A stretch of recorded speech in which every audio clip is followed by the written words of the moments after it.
జనమంటే ఆయనకి ఎనలేని ప్రేమ, సేవ ఒకటి ఆయన ముందున్న మార్గం. విశ్వ హిందూ ధర్మ పరిరక్షణ ఆయన కర్తవ్యం. ఆయనే కంబాల శ్రీనివాసరావు గారు. ఒక స్టోరీ పెట్టుకొని చాలా ఇయర్స్ తిరిగారంట కదా సార్ మహేష్ బాబు దగ్గర, ఈడియట్ దేనికో చేద్దాం. ఈడియట్టేనా? ఈడియట్. ఓకే. నాకు ఇదే ప్లేస్లో ఇదే ఫ్లోర్లో అప్పుడు ఈ లిఫ్ట్ ఉండేది కాదు, ఇక్కడ కూర్చుని నేను పూరి జగన్నాథ్ నాకు 2 కథలు చెప్పాడు ఒకేసారి. ఈడియట్ ఒకటి, శివమణి ఒకటి, 2 కథలు చెప్పాడు. ఈడియట్ నచ్చి మహేష్ బాబు దగ్గర తీసుకెళ్ళాను. రెగ్యులర్గా అప్పుడు మహేష్ బాబు దగ్గరికి వెళ్ళేవాడిని తనతోటి సినిమా చేయటానికి.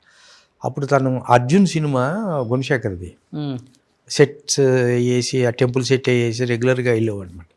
ఒక టైంలో అదే మహేష్ బాబు తోటి ఎన్టీఆర్ తోటి దేవుడు చేసిన మనుషులు రీమేక్ చేద్దాం, అప్డేట్ చేసి కొత్తగా అని కూడా తిరిగాను నేను. వాళ్ళిద్దరిని కలిపి చేద్దాం అనే దాంతో అది మెటీరియల్ చాలా. తర్వాత ఈడియట్ చేద్దాం అనుకునే టైంలో ఎన్నిసార్లు చెప్పినా మహేష్ బాబుకి ఎక్కడో కనెక్ట్ అవ్వట్లేదు డైరెక్టర్. సరే అంత శివమణి కూడా చెప్పాడు. ఇక లేట్ అయిపోతుంది చంటి గారు ఇది లేని ఈ లోపల పునీత్ రాజ్ కుమార్ కన్నడంలో చేసుకొచ్చేస్తానని వెళ్ళి చేశాడు అనమాట. అది సూపర్ హిట్ అయిపోయింది.